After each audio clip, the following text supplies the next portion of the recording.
All right, so these are all your genotypes, just to refresh real quick. So you can have a uppercase, lowercase, an uppercase, uppercase, and a lowercase, lowercase. If you have an uppercase, lowercase, then it's heterozygous. If you have an uppercase and an uppercase, then that would be homozygous dominant.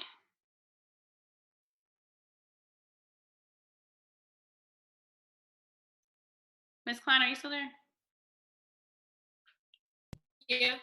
Okay, I just wanted to make sure it was frozen since I can't see the kids' faces. All right, so homozygous dominant. So I always like to think about homo as same. So just like when you think about like homosexual, that kind of stuff is same, right? So that's one way that I like to think about it. So homozygous dominant, you know that it's going to be, if it's dominant, it's the uppercase, it's always uppercase. So homo, always the same, dominant, always uppercase. All right, so then the next one is going to be um, lowercase, lowercase. So then that's homozygous,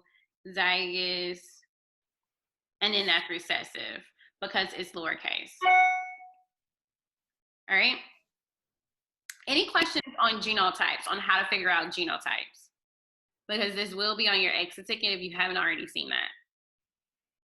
Chelsea, reconnecting? No, I don't have any questions. Okay, thank you. All right, so I want to show how to set up a Punnett square real quick. So if I have a mom that's heterozygous and I have a dad that's heterozygous, then you'll just plot those on there. And so you'll draw your Punnett square. So I have mom. It doesn't matter where you put the parents, as long as you have them plotted outside of the box. So then you go inside of the box. You'll bring mom's dominant allele, dad's dominant allele. Here, you'll bring mom's dominant allele and dad's, you can bring dad's recessive allele. Here, you'll bring dad's dominant allele and mom's recessive allele, and then bring down dad's recessive allele and mom's recessive allele. So now I have, so let's say this is the genotype for Dimples, okay? This is the genotype for Dimples, right? So it says now I have, here are my genotypes. I have homozygous dominant, I have heterozygous times 2, so that's 50%. And then I have homozygous recessive at 25%, which will make this one at 25% again. And the way you figure out your percentages is, you know, that many things out of 100, okay? So if I have one box, then that's 25%, you know, et cetera, et cetera. You guys know how to do that part. All right, so now that means here, this one will code for Dimples because it's dominant. This one is also heterozygous, which means that the dominant trait takes over, so it'll also code for Dimples. And then this one here will code for no Dimples.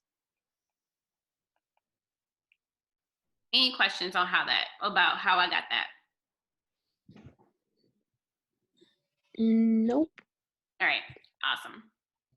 Okay, so that's basically what you're gonna find in the exit ticket. So you'll find where I'll already give you guys the genotype if you haven't already seen it. I'll already give you guys like a Punnett square.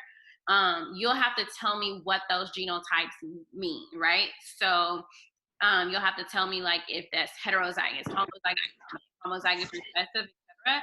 And then you'll have to tell me what the percentages are for each of them, as well as what those phenotypes are. So these right here are considered your phenotypes. Anytime you have a physical expression of a trait, then that is your phenotype. I like to think about the P for physical here.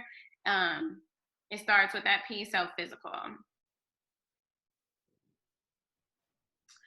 Yeah, that's basically how you do it. It's not very hard at all. It's not super complicated.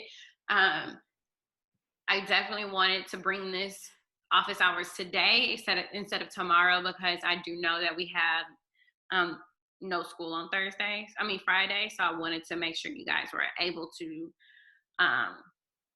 get any necessary help that you needed before then. Yeah.